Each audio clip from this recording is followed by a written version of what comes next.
그날 저는 제 통장에서 마지막 숫자가 사라지는 순간을 보고도 숨을 들이쉬지 못했습니다.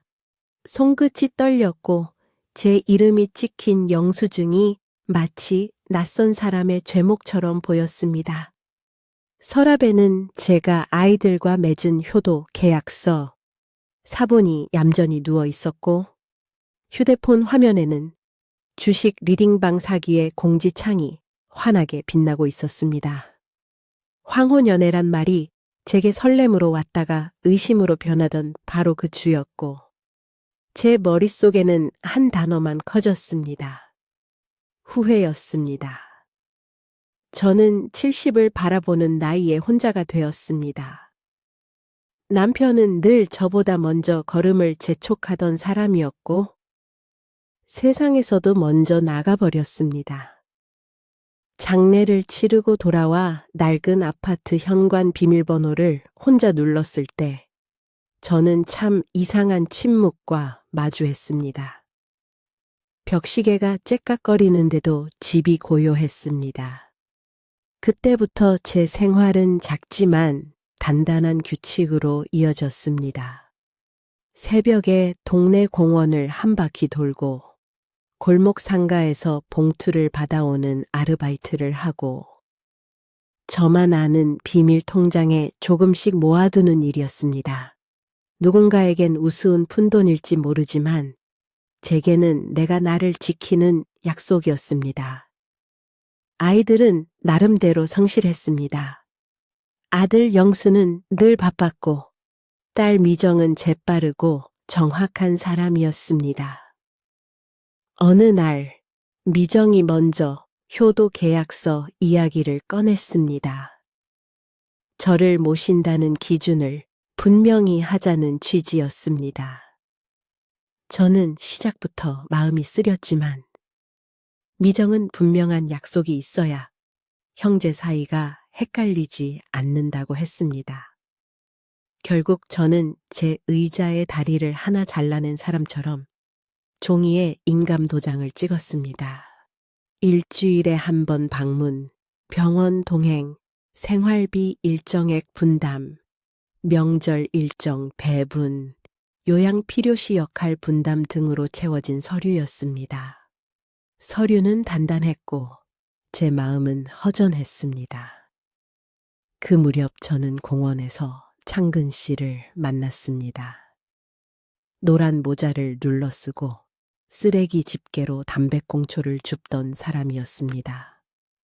그는 제게 반가운 듯 고개를 끄덕였고 저도 그 인사에 고개를 숙였습니다. 날이 쌀쌀해질수록 그의 모자는 점점 더 눈부신 노란색처럼 보였습니다. 우리는 서로의 옆을 걷는 일로 시작했습니다. 약국 앞에서 멈춰 약봉지를 나누어 들고 붕어빵을 하나 더 살까 말까 고민하는 모습에 미묘한 온기가 생겼습니다. 저는 그 온기를 제 비밀 통장처럼 아무에게도 말하지 않았습니다. 아침 이슬처럼 작은 것들이었지만 제 마음에 생긴 봄이었습니다. 강한훅. 저는 그 봄을 지키려 했고 그 봄은 제 손가락 사이로 흙처럼 빠져나갔습니다. 서류의 잉크는 이미 마른 뒤였고 휴대폰 알림은 온갖 장밋빛 약속으로 저를 바보로 만들 준비를 하고 있었습니다. 저는 사랑과 의심, 자식과 노을, 숫자와 한숨 사이에 어정쩡하게 서 있었습니다. 그 사이로 사기의 그림자가 조용히 스며들고 있었습니다. 동네 복지관에서 건강 강좌를 듣고 나오다가 어떤 아주머니가 알려준 투자 모임 이야기를 들었습니다. 같은 또래들이 모여서 작은 수익을 나눈다는 말이 자꾸 귀에 밟혔습니다. 집에 돌아와 휴대폰을 만지작거리다 보니 메신저에 초대 알림이 떠 있었습니다. 방에는 제 또래의 닉네임들이 여럿 있었고 수익 인증 캡처가 쏟아졌습니다. 관리자라는 사람이 친절했고 설명은 쉬웠습니다. 저는 커피 한 잔 값 정도를 넣어 보았고, 신기하게도 소액의 수익이 찍혔습니다.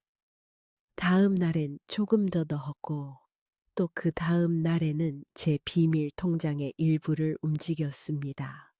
제 손끝은 전등 스위치를 더듬는 것처럼 익숙하게 계좌이체 버튼을 찾았습니다. 주식 리딩방 사기는 그렇게 저의 작은 확신을 나누어 먹었습니다. 저는 관리자가 알려준 타이밍에 맞춰 매수와 매도를 눌렀고, 화면 속 그래프는 빨간색과 초록색을 번갈아 가며 착한 아이처럼 움직였습니다. 이익을 입금받기 전에 몇 가지 인증비를 내야 한다는 설명이 이어졌습니다. 수수료, 세금, 예치금, 추가 인증금, 감사를 위한 일시 동결 비용. 이름은 항목마다 달랐고 금액은 서서히 컸습니다. 저는 한 번만 더 보내면 된다는 말에, 아니 그 분위기에 제 노년의 여분을 배연해 넘겼습니다. 어느 날 저는 제 비밀 통장 잔액을 보다가 텅 빈 그릇을 보는 기분을 맛봤습니다. 버튼은 눌렸고 그 다음부터 관리자는 조용해졌습니다. 방정맞던 방이 돌처럼 고요해졌습니다. 저는 누구에게도 말하지 못했습니다. 창근 씨에게는 더더욱 말하지 못했습니다. 아이들에게는 말할 수 없었습니다. 효도 계약서의 활자를 떠올리며 거기에 제 부주의나 어리석음이 들어갈 칸이 있는지 눈으로 더듬었습니다. 어디에도 그런 칸은 없었습니다. 저는 혼자 은행에 가서 거래 내역을 뽑았습니다. 숫자들이 배열된 종이가 제 앞에 많게는 7장씩 나왔습니다. 해당 계좌들은 군데군데 흩어진 은행과 지점으로 연결되어 있었습니다. 저는 한숨 쉬었습니다. 안내 창구의 젊은 직원은 피해 신고를 권했지만 저는 아직도 제 이름을 더럽히고 싶지 않았습니다. 부끄러움은 제 발목을 붙잡았습니다. 이쯤에서 저는 말하고 싶습니다. 그 주간에 제겐 2개의 종이가 있었습니다. 하나는 효도 계약서 사본, 다른 하나는 거래 내역 출력물. 앞의 종이는 가족을 위한 서약이었고 뒤의 종이는 제 어리석음의 지도였습니다. 저는 2 종이를 식탁 위에 올려놓고 자르던 배추 속을 바라보며 소금과 눈물의 농도를 가늠했습니다. 그때 현관 비밀번호를 누르는 소리가 들렸고 미정이 들어왔습니다. 제가 숨기고 싶던 종이들이야말로 방 안에서 가장 눈에 띄는 물건이 되고 말았습니다. 미정은 말이 빨랐습니다. 저는 그 말을 다 받아내지 못했지만 결론은 분명했습니다. 황혼연애를 즉시 정리하고 재산 관련 위임장을 작성해 관리하자는 제안이었습니다. 미정은 효도 계약서의 조항을 손가락으로 짚었습니다. 저의 건강과 행복을 위한 것이라 했습니다. 저는 제 손등의 혈관을 바라봤습니다. 피부 아래로 가지런히 흐르는 선들이 이대로라면 곧 누구의 지도를 따라 움직일지 모른다는 예감이 들었습니다. 갈등은 점점 커졌습니다. 저는 창근 씨와 거리를 두었습니다. 그는 저의 변화를 눈치챘습니다. 산책 코스로 정하던 길도 변했습니다. 저는 그가 제 주머니 속을 훔쳐보는 사람인가 의심했고 그 의심은 밤마다 제 이불 속으로 기어 들어왔습니다. 친구에게 털어놓고 싶었지만 친구들은 이미 각자의 사정 속에서 조용했습니다. 저는 혼자서 양파처럼 제 속을 벗겨내며 울었습니다. 눈이 시렸습니다. 울음은 소리보다 시린 기운이 먼저 터져 나오는 법이었습니다. 강한 훅. 저는 그때 제 삶이 표면적으로는 여전히 조용하다는 사실을 깨달았습니다. 하지만 조용함은 덮개였고 그 아래에서는 불이 일고 있었습니다. 아이들은 효도 계약서를 보완하자고 했고 저는 활자보다 숨 쉬는 게 어렵다는 생각을 했습니다. 창근 씨는 이유를 알지 못한 채 거리를 유지했고 저는 그 거리가 빛의 속도처럼 빨리 멀어지는 것을 체감했습니다. 어느 날 저는 정리되지 않은 서랍을 뒤지다가 창근 씨가 두고 간 메모지 하나를 발견했습니다. 흐릿한 송글씨로 모임 일정이 적혀 있었고 몇몇 약속 사이에 낯선 단어가 섞여 있었습니다. 불법 모임, 피해자, 고발 서류 이런 단어들이었습니다. 마음이 내려앉으면서도 동시에 이상한 안도가 스쳤습니다. 그는 제가 생각하던 것과 다른 무언가를 하고 있는 사람일 수 있었습니다. 그날 저녁 저는 복지관 게시판에서 그의 이름을 본 것 같았습니다. 이름 옆에는 자원봉사자 명단과 시간이 나열되어 있었습니다. 정확히는 그와 비슷한 이름이었고 저는 그것을 확신으로 받아들일 만큼 궁지에 몰려 있었습니다. 그 즈음 은행에서 한 통의 전화가 왔습니다. 제 신고 내역이 접수되어 있고 경찰과 함께 계좌 추적을 진행 중이라는 안내였습니다. 저는 신고하지 않았다고 말할 뻔했지만 사실 일주일 전 떨리는 손으로 제출한 피해 접수서가 있었습니다. 접수서에는 제 글씨로 제가 저를 나무라는 문장들이 기어다니고 있었습니다. 그날 이후 시간은 느리게도 잔인하게도 흘렀습니다. 저는 애써 아무렇지 않은 얼굴을 하고 쓰레기 봉투를 내다버리고 텔레비전 뉴스를 보며 고개를 끄덕였고 밤에는 숨을 죽이듯 베개를 끌어안았습니다. 아이들은 저를 외출시키지 않으려 했습니다. 저는 효도 계약서의 조항들이 갑자기 철조망처럼 느껴졌습니다. 약속의 말이 저를 보호하는 울타리인지 가두는 철책인지 헷갈렸습니다. 저는 미정에게 좀 더 시간을 달라고 했습니다. 그는 시간을 준 적도 빼앗은 적도 없는 표정으로 저를 보았습니다. 저는 그 눈동자에 비친 제 얼굴이 낯선 요양병원의 복도처럼 길고도 초라해 보였습니다. 저는 스스로에게 질문을 거듭했습니다. 사랑이란 무늬가 나이에 따라 바뀌어야 하는지, 자식과의 약속을 위해 제 남은 계절을 전부 승강장에 묶어두어야 하는지, 비밀 통장은 정말 부끄러운 것인지, 답은 쉽게 오지 않았습니다. 저는 나름의 해답을 찾기 위해 작은 시도를 했습니다. 복지관을 찾아가 자원봉사팀 명단을 받고 거기서 창근 씨의 이름을 정확히 확인했습니다.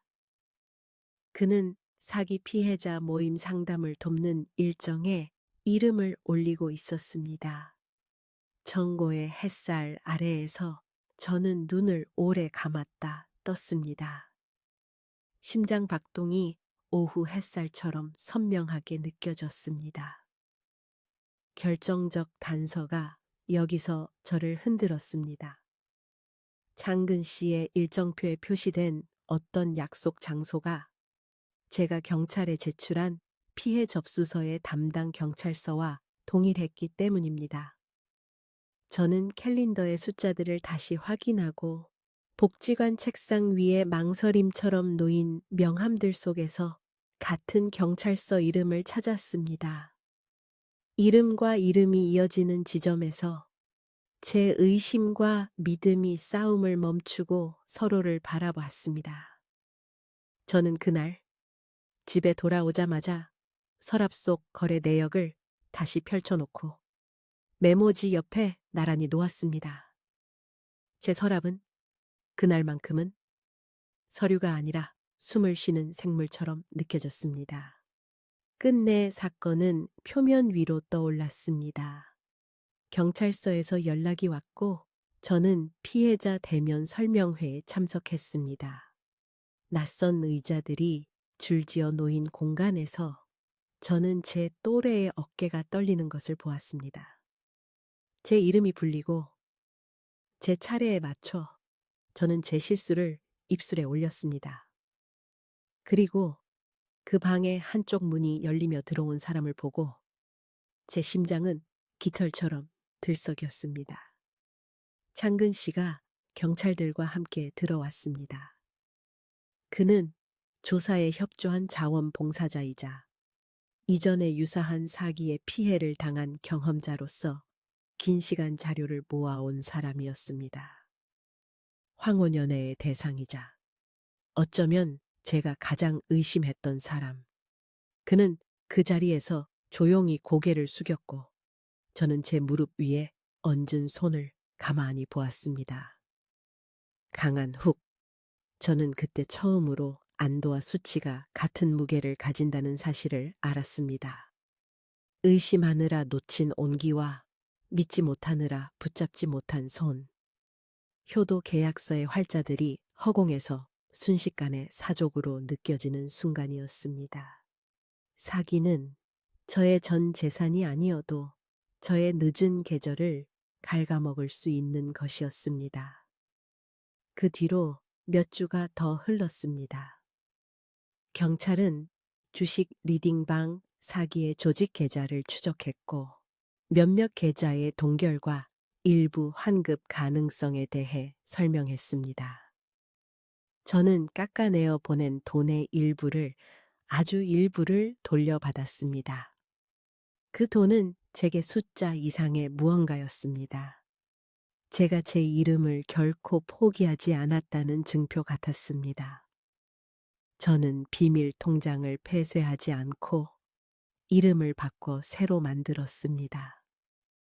이름을 바꾼다 해서 인생도 바뀌진 않겠지만 적어도 부끄러움과 후회를 한 번 더 드지 않게 하는 얇은 담요가 되어줄 것 같았습니다. 아이들과의 갈등은 오래갔습니다. 미정은 저를 보호하려는 마음으로 위임장을 재촉했지만 저는 그 못지않은 마음으로 제 손목을 지키려 했습니다. 효도 계약서는 서로의 양심을 확인하기 위해 만든 울타리였지만 울타리 안에서 서로를 의심하는 일이 반복될 때 우리는 쉽게 지쳤습니다. 어느 저녁 저는 아이들을 불러 보리차를 끓여 놓았습니다. 저는 제 망설임과 두려움을 낮은 언덕처럼 내려놓았고 그 위에 제 바람을 얹었습니다. 저는 효도 계약서를 사랑 없는 경계선으로 쓰지 않기를 원했습니다. 저는 저의 노년이 감시가 아니라 동행이기를 바랐습니다. 저는 아이들에게 제 비밀 통장이 부끄러움의 결과물이 아니라 독립을 위한 숨구멍이었다고 설명했습니다. 말은 때로 설득을 위해 사용되지만 그날의 말들은 서로를 이해하기 위해 흘러나왔습니다. 창근 씨와의 관계 역시 천천히 회복되었습니다. 우리는 갑작스러운 손잡음 대신 천천히 걷는 것부터 다시 시작했습니다. 벚꽃이 피 흩날리던 날, 저는 그의 발끝이 담벼락 이끼를 피하는 습관을 배웠습니다. 그는 제게 메신저 방 목록을 정리하는 법을 알려주었고, 수상한 초대 링크를 차단하는 설정을 해주었습니다. 우리는 복지관의 사기 예방 강좌에 함께 앉아 조용히 고개를 끄덕였습니다. 제가 잃은 돈은 숫자로 환산할 수 있었지만 제가 다시 되찾은 평고는 숫자로 셀 수 없었습니다. 강한훅. 제게 남은 건 아직 끝나지 않은 하루, 그리고 손바닥에 맞물린 선들이었습니다. 사과와 경계, 고마움과 자존, 가족과 사랑, 모두를 한 손에 쥘 수는 없었지만 저는 그날만큼은 한 손에 한 가지만씩 쥐었습니다. 저는 제 이름을 되찾았고 제 계절을 조심스럽게 펴기 시작했습니다. 저는 효도 계약서를 약속의 종이로 되돌렸습니다. 후회가 완전히 사라지지는 않았습니다. 그날의 버튼 소리와 텅 빈 통장의 숫자 배열은 여전히 떠올랐습니다. 하지만 후회는 날마다 저를 찌르는 못이 아니라 제가 다음 발걸음을 더 조심스럽게 떼게 하는 모서리가 될 수 있었습니다. 저는 그 모서리를 쓰다듬듯 하루를 접었습니다. 제가 저를 지키는 일과 누군가를 믿는 일이 충돌하지 않도록 작은 배려들을 배우고 있습니다. 핸드폰 알림을 적게 하고 모르는 번호 전화를 받지 않고 투자는 공부로만 남겨두는 습관을 들였습니다. 그리고 제가 저 자신에게 맺은 계약서를 다시 썼습니다. 나를 함부로 낮추지 말 것. 사랑을 서둘러 의심하지도 서둘러 맹신하지도 말 것. 자식들에게 마음의 빚을 들이밀지 말 것. 스스로에게 주는 작은 선물을 아끼지 말 것. 사람들이 종종 저에게 묻습니다. 황혼연애는 어떠냐고. 저는 웃습니다. 황혼의 사랑이 새벽의 사랑과 다를 게 별로 없다는 사실을 이제야 알았다고 말하고 싶어집니다. 겁이 나고 설레고 어쩐지 미안하고 그런데도 따뜻합니다. 건강을 챙기고 손목을 조심하며 계좌 비밀번호를 단단히 잠그는 사랑입니다. 효도 계약서는 그 사랑의 방해물이 아니라 울타리가 될 수도 있었습니다. 아이들도 시간이 지나며 제 손을 느슨하게 놓아주었습니다. 그 느슨함 속에서 서로의 천이 더 잘 전해졌습니다. 저는 이 이야기를 끝까지 적으며 제 지난날의 부끄러움을 덮지 않기로 했습니다. 주식 리딩방 사기는 제 어리석음을 잡아끌었습니다. 하지만 그 어리석음이 저를 완전히 삼키지 않게 한 것은 결국 누군가의 진심과 저 자신의 용기였습니다. 비밀 통장은 더 이상 부끄러움의 동굴이 아니라 제 삶을 장롱 속에서 밖으로 꺼내주는 작은 손잡이가 되었습니다. 저는 여전히 공원에서 노란 모자를 씁니다. 바람이 스칠 때마다 저는 묻습니다. 누가 누구를 지킨다는 말이 옳은지, 나를 지키는 일과 함께 걷는 일이 충돌하지 않는 법은 무엇인지, 그리고 여러분께도 묻고 싶습니다. 여러분이라면 저는 어떤 선택을 했어야 옳았다고 생각하시는지요?